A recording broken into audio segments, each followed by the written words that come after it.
Welcome to Real Estate Coaching Radio, starring award-winning real estate coaches and #1 international best-selling authors, Tim and Julie Harris. Real Estate Coaching Radio is the nation's #1 daily radio show for realtors who demand authentic, real-time coaching. Get ready for fluff-free, unfiltered, full-strength honesty about what's truly working to get you into action, helping others, and making money now in today's real estate market. Now to our hosts, Tim and Julie Harris. Okay, we are back. And so yesterday we started a topic which is one of the topics that we get asked about the most. And it's from an agent's perspective of why they would want to switch brokerages, or more specifically, we get a lot of questions from agents. I used to call them people who are realtor curious, who are thinking about becoming realtors, and they're wondering how to go about choosing a brokerage. So we talked a lot detail about that yesterday. I'm going to summarize all the points, the 10 points I made yesterday, and then what Julie and I are going to do. And Julie, welcome to today's show. Thank you. It's always great to be here and share the show with you. Looking forward to the continuation here. Me too. And today we're going to talk about actually what's even more of a fun topic for us is if you're a broker, how to know if it's time to stay or go. In other words, if you're from a broker's perspective, do you really want to, well, maybe you're considering starting a brokerage, or maybe you're considering, expanding a brokerage, or maybe you're considering getting rid of your brokerage. So we're going to talk about all those things today. And I think from an agent's, if you're listening as an agent and you're listening to us as we talk to brokers, what you're going to walk away with is absolute sympathy and empathy for your brokers, because that is a hell of a hard business. But just to summarize the agent conversation we started yesterday, agents, here's the bottom line. Nowadays, you have a lot of choices. You have a lot of options. Commission split, what a lot of you think is the most important thing. It's probably one of the top 5 most important things. But at the end of the day, you want a place where you can grow.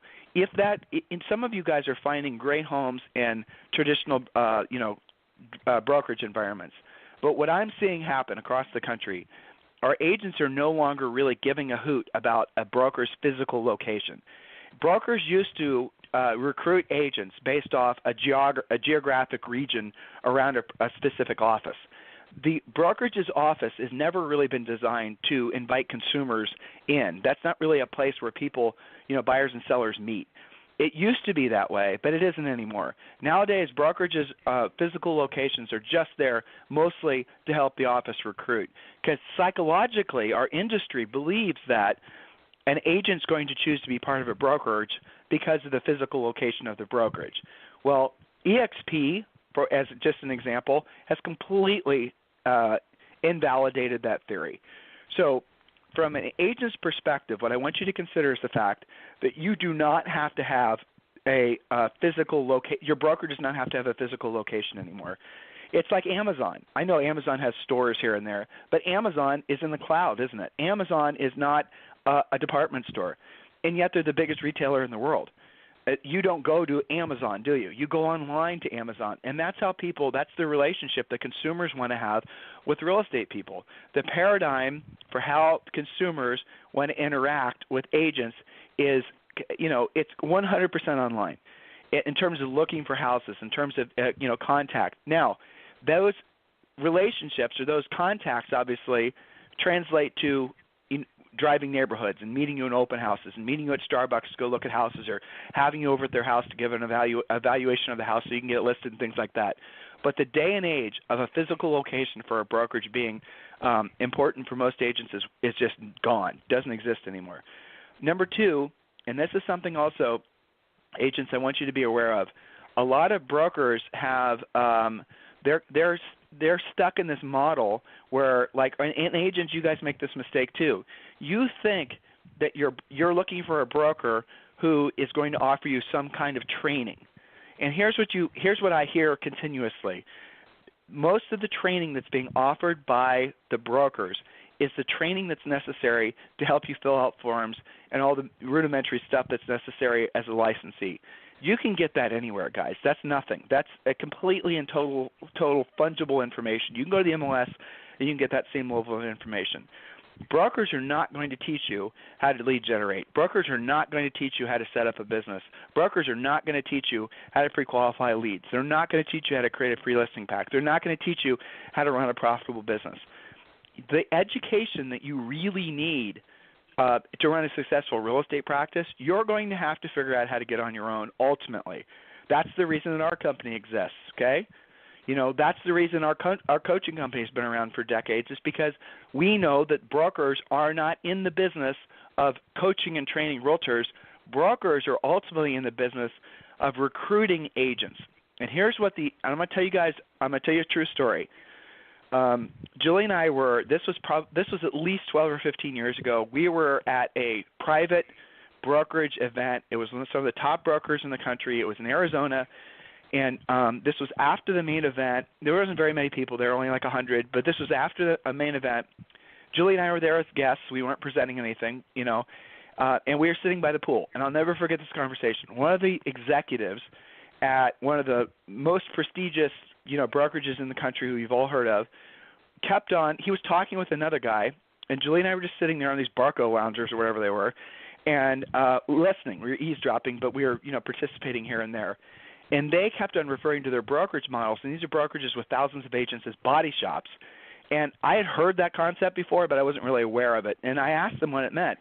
And they said, well, in our brokerage, this is exactly what he said. In our brokerage, the average agent lasts barely 3 years, and in that amount of time, they've sold to their centers of influence, their past clients, their mom, their dad. They've basically sold to everyone they were going to sell to, unless they decide to professionalize their approach and start proactively lead generating. So we run a body shop. Our job is to get as many agents in the door, because we know that many of them will fail in 3 years or less because they've sold to all the people that they can sell to. And that's what happens.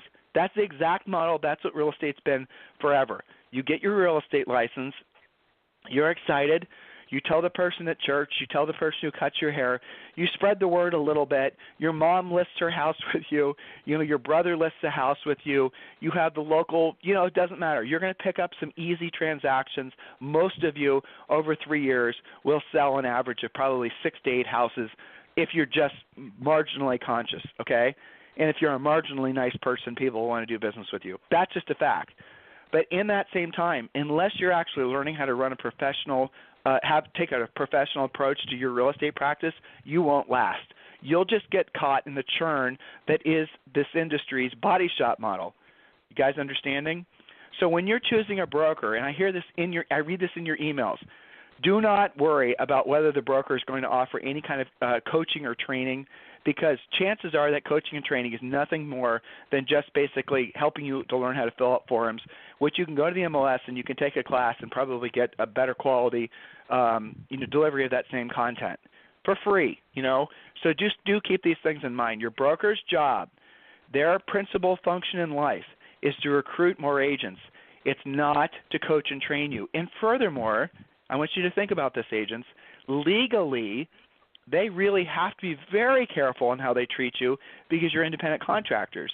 Many of you aren't aware of this, but there's little boil-ups of states trying to basically make it so that all agents are no longer independent contractors, that they're employees. And the reason that they're doing that is because they want to be able to charge employment tax. It's a tax grab. So the industry, brokerages, have many times defended in very expensive litigation the idea that agents are not employees, they're independent contractors. But what do you have happen is you'll have occasionally a brokerage which oversteps. They start having mandatory training, mandatory meetings, mandatory this, the other thing. Those of you with real estate teams and you have you're not aware of the litmus test to determine whether someone's an independent contractor or a W-2 employee, go online and research it. The IRS has got a list of questions, and probably your state taxing authority does as well. And I have to tell you, all of you are violating the definition of what an independent contractor is versus an employee. Literally, if you control their schedules, if you, require mandatory meetings, things I said, if you just do certain things that would be remotely resemble that of an employee-employer relationship, they will claim that you were illegally calling your employees independent contractors to avoid taxes, and they're going to. Okay, so that's happened to our industry many times. And that's the reason brokers are scared shitless of even most smart ones will never go anywhere near trying to even remotely have you guys look like employees, which means they're never going to hold you accountable to anything. which means they're never going to be able to coach you with any kind of authority, because then all of a sudden it could be translated that relationship is now employer versus a contractor independent. That you guys get the idea. So these are the types of things that go on in brokers' minds, that when you're as an agent, a lot of you are naive when you get into the business and you're expecting some big broker to give you a big warm hug and, have you sit by them all day and, they're going to show you the way. Those relationships, they may have existed before Julie and I are in the business, but they don't exist anymore. That's the reason that most agents are thrown to the wolves. They buy buyer leads from Zillow. They do all this other dumb crap because nobody there is to tell them any different. Because the industry is predicated on it being a body shop model, and they're assuming that you will not last beyond 36 months. Most people are in and out of the industry in basically it's 24 months. So I want you all to take this into consideration, because it's the truth.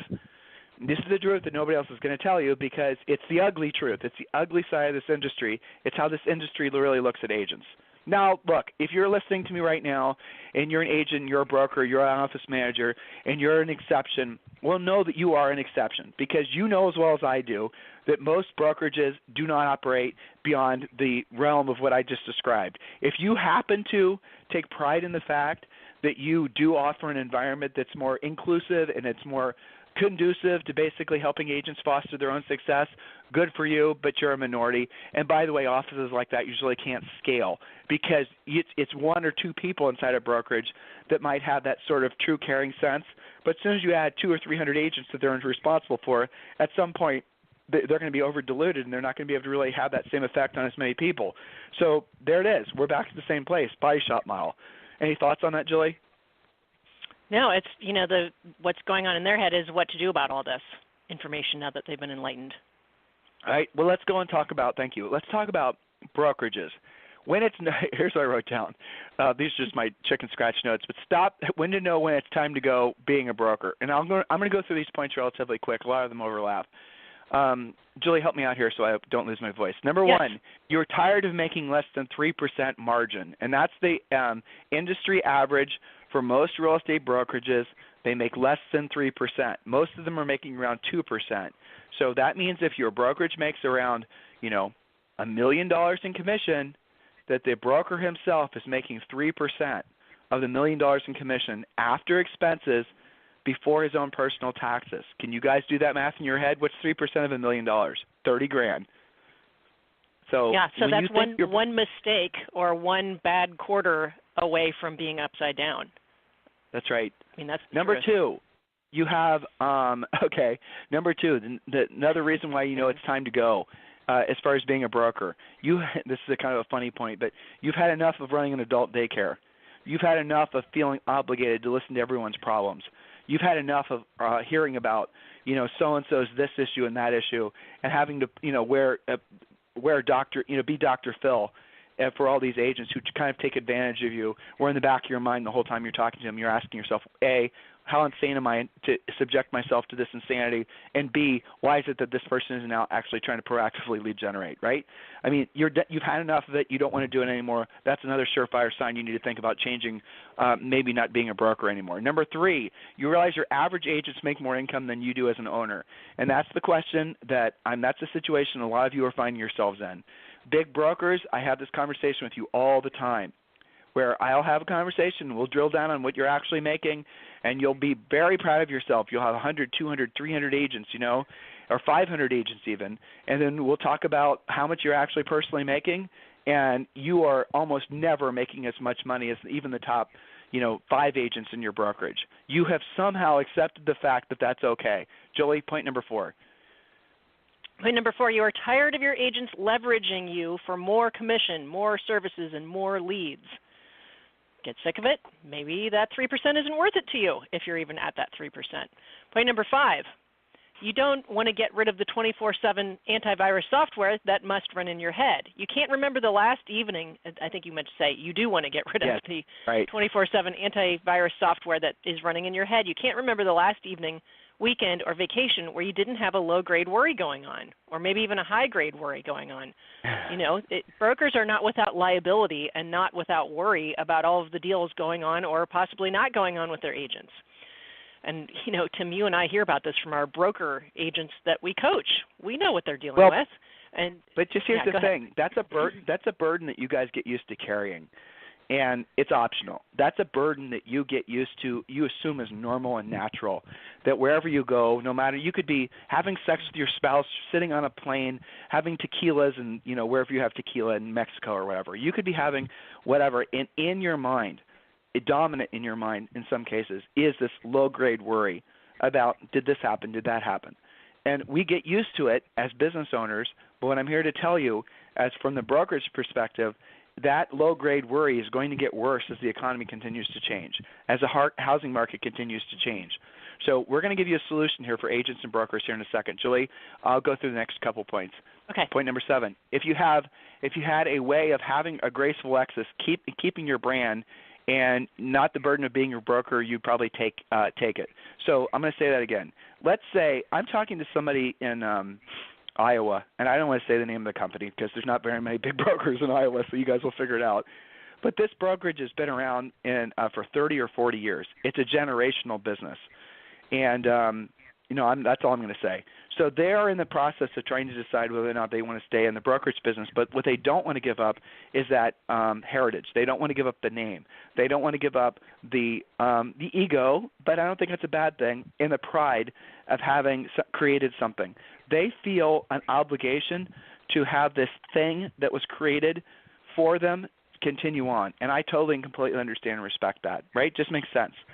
So if there was a way that you could have your cake and eat it too, if you could keep your brokerage name and your brand, but get rid of all the burden of being a broker, the overhead, the worry about, staffing, and the worrying about commissions, and the worrying about lawsuits, and the worrying about E&O insurance, and the worrying about, all the horse shit you guys have to deal with from a listening to agents' perspective and all their drama, if you could shed all of that and get rid of all of it and still make money from the brokerage and still have your brand, you'd say yes, wouldn't you? Stay tuned. All right, so point number 8, that brokerages don't sell for any meaningful money and you feel trapped. There's a big fallacy in our industry. I'm not remembering his name. We had him on the podcast. In my opinion, he's one of the top 3. Real Trends, I think, was the guy. Yeah. Well, so we had him on the podcast, and we talked about essentially what brokerages sell for. And again, if this is new information for you, I think you're going to be shocked. Brokerages basically don't sell for jack. When you hear a brokerage being sold, when you hear a number being published, what you don't know are the tenets of the deal.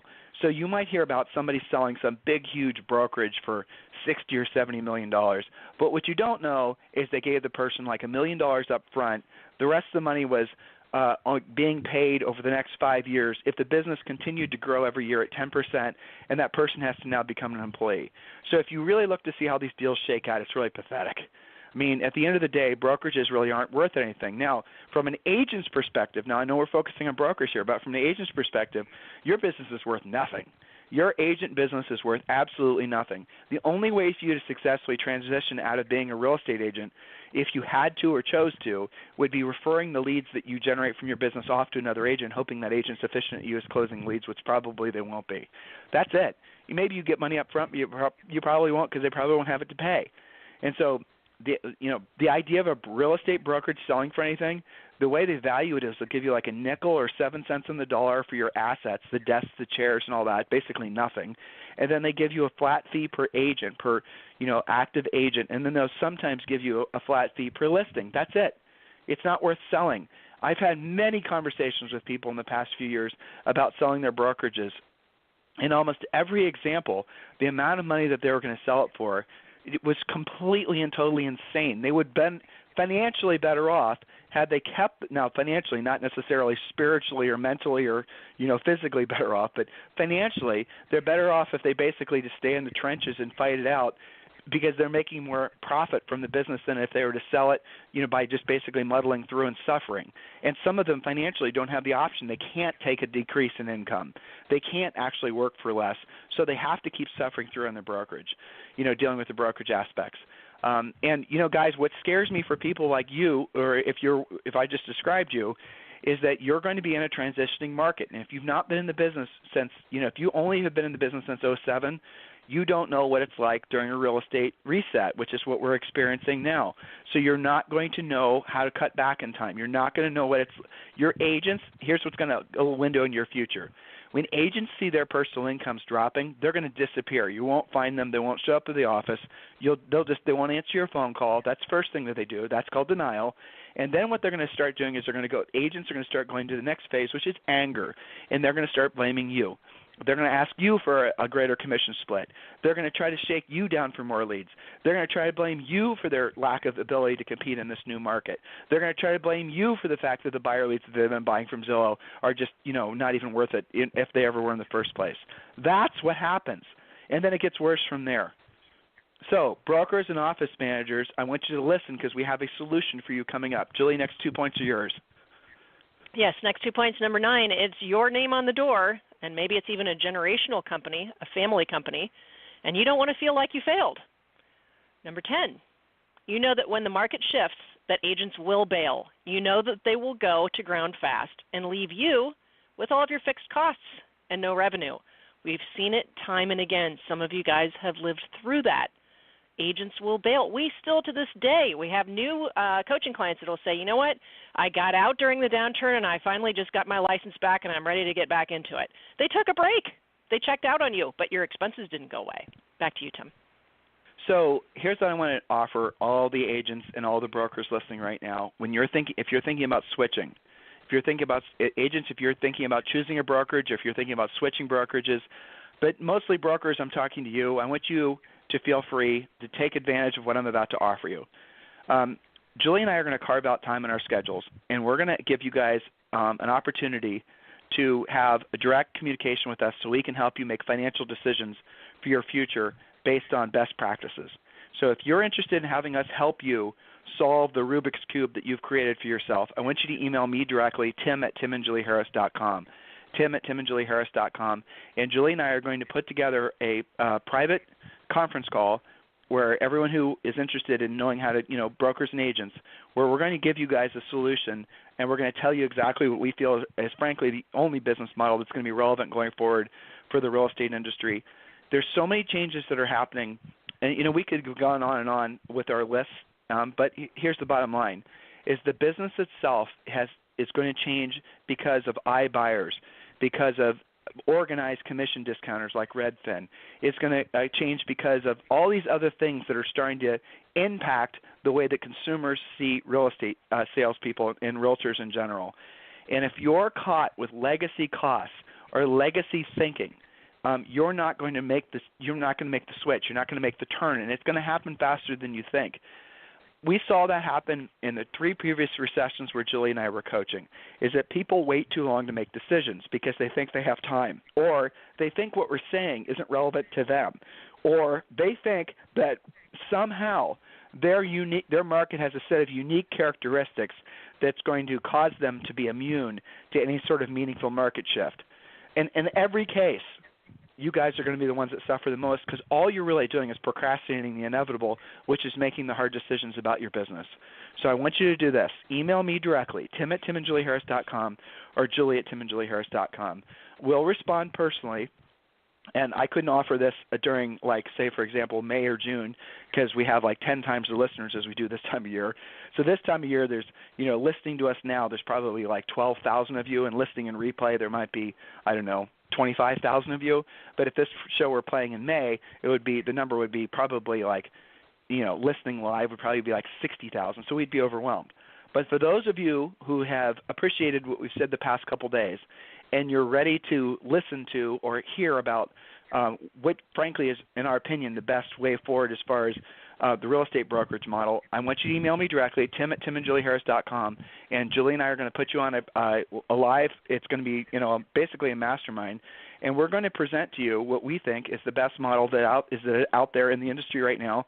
That is going to, it already has proven itself to be just so beyond anything else that's even been ever considered for the real estate industry. I'm truly excited about it.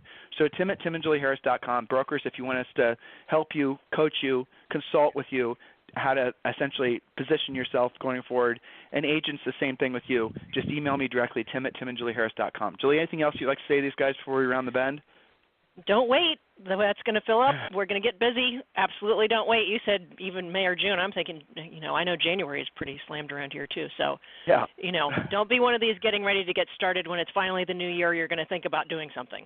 That's not really acceptable if you know anything about how we go about business. So get to work, and I got to get to Premier. So I'll see you then. Yeah. So guys, here's my idea. I would like to have a couple hundred of you on a mastermind in the next couple days, and then Julie and I will kind of walk you through exactly what we think the best practices are for agents and for brokerages in this shifting market. And it's based on our own personal experience coaching some of the top producing agents and brokers in the country. And a lot of these ideas and the concepts we're going to show you are going to be things you've never been exposed to before because we've borrowed them from other industries.